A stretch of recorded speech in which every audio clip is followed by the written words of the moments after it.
This is a presentation of the proposed 5-year program and project plan. This plan is meant to support the district's other planning documents, such as the 10-year watershed management plan and recently adopted strategic plan.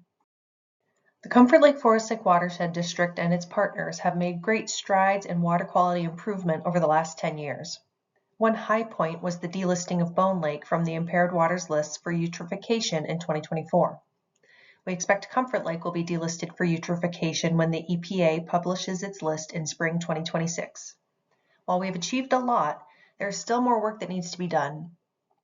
Delisting additional impaired lakes, maintaining good water quality in our lakes, and improving climate resiliency in our watershed will all be important over the next 5+ years.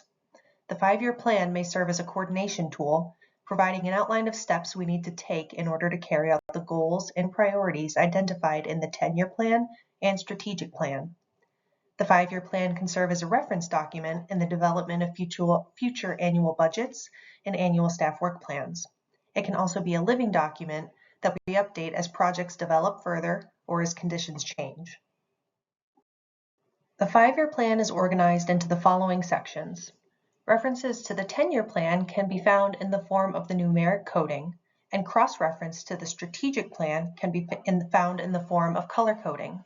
There's a significant amount of overlap between the district's goals and its various projects and programs. That is, some goals are achieved through multiple initiatives, and some programs and projects serve multiple goals. The bulk of the plan is organized into annual tables, which outline the general steps we need to take in order to move initiatives forward. Each initiative has a few sentences of descriptive text to identify necessary work. Keep in mind there are numerous steps involved in developing a project from conception to completion, and the district will track those steps for every project that moves forward. The 5-year plan also includes some supporting tables to further organize anticipated work, including a grant-seeking calendar, map of project development priority areas, Gantt chart, and estimated cost table. Like our annual budget and work plan, the 5-year plan includes the numeric coding from the 10-year watershed management plan to categorize our work. The 5-year plan focuses on projects and programs, including associated land acquisitions. Some of the watershed management plan categories come into greater focus in other planning documents, like the budget and staff work plan. Grants will be a critical factor in the district's ability to implement this plan. The district has an increasing trend of grant seeking, including more grant applications submitted, wider variety of grant programs applied to, more grant dollars requested, and more grant dollars awarded with each year. Strict project management will be necessary to ensure grant-funded work occurs within the necessary time frame and within the eligibility requirements.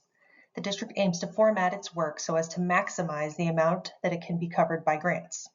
For example, the November 20th regular board meeting packet includes a memo regarding 2 upcoming grant opportunities to fund project development work for climate resiliency projects.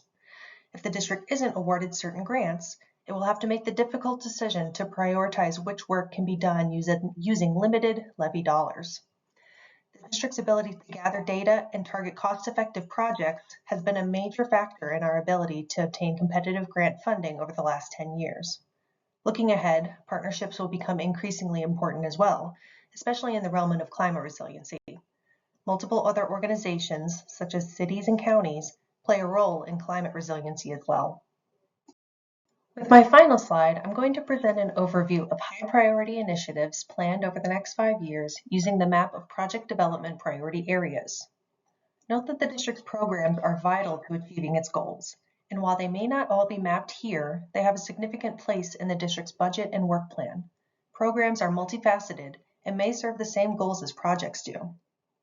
Starting with the Bone Lake Management District, the district is making progress with the Bone Lake South property and plans to close on property acquisition yet this year. The acquisition is funded by 2 grants, Lessard-Sams Outdoor Heritage Fund and Conservation Partners Legacy. Once the property is acquired, the district will perform restoration and enhancement work on the site in order to achieve water quality, flood retention, and wildlife habitat benefits. We are tentatively slated to receive a $1.2 million Lessard-Sams Outdoor Heritage Fund grant for this work, but this grant won't be confirmed until the spring. If awarded, this grant would cover all professional services, equipment, and contractor costs. Staff time will be reported as local leveraged in kind. If awarded, the grant period will span from 2026 to 2031. Over in the Comfort Lake and Little Comfort Lake Management Districts, the district is working on the Sunrise River Headwaters project development. All engineering costs under this project development effort are funded by an Accelerated Implementation Grant, or AIG. The district is identifying additional water quality best management practices necessary to delist Little Comfort Lake for its nutrient impairment and ensure Comfort Lake remains off the impaired waters list once it's delisted in 2026. The district still hasn't formalized specific project locations and best management practices, but we are tracking toward having projects identified in time to apply for Clean Water Fund Projects and Practices implementation grants next summer. Under this scenario, all pre-project work is covered by the AIG grant, and all further project engineering and design would be covered by a Projects and Practices grant.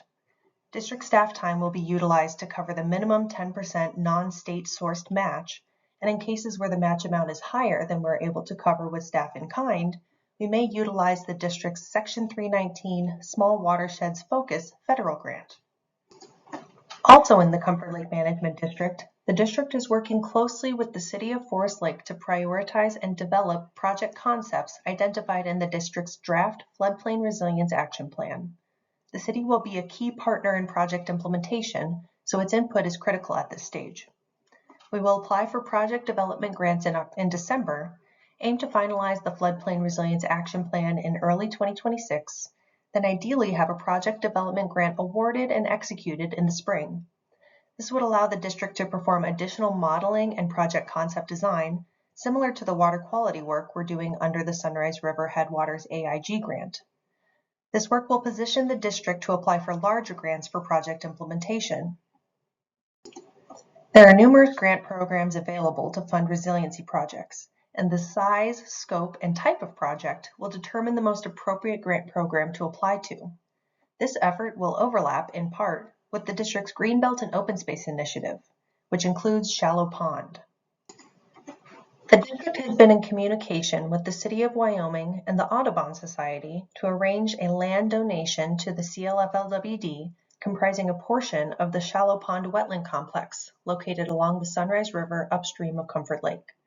This site would be a key component of the district's Greenbelt and Open Space, for which the Sunrise River corridor is a top priority. Similar to the Bone Lake South property, the district has been tentatively awarded another $1.2 million grant from the Lessard Sams Outdoor Heritage Fund for easements and acquisitions under the Greenbelt and Open Space Initiative. This grant would fund all professional services costs, easement costs, and acquisition costs.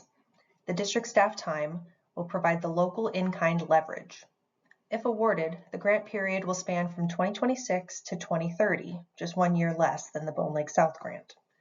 The Greenbelt and Open Space Initiative is another area where partnerships are critical, such as keeping communications open with local municipalities and cross-referencing development plans, coordinating with counties to achieve shared objectives under their land protection and hazard mitigation plans, and working with other partners, such as Great River Greening, to apply for additional grant funding.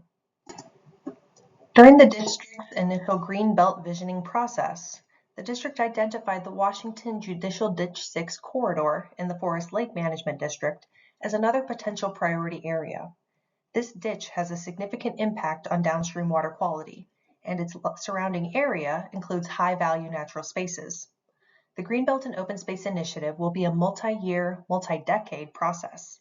The district will need to prioritize its efforts over the course of this time.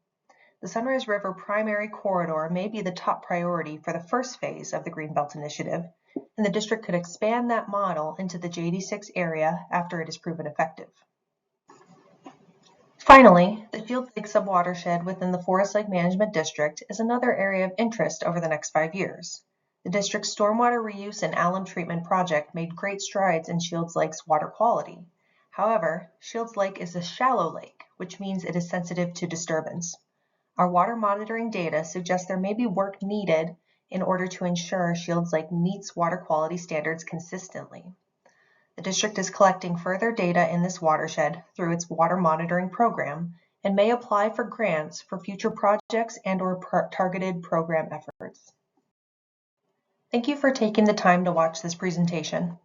In conclusion, the district and its partners certainly have achievements to celebrate.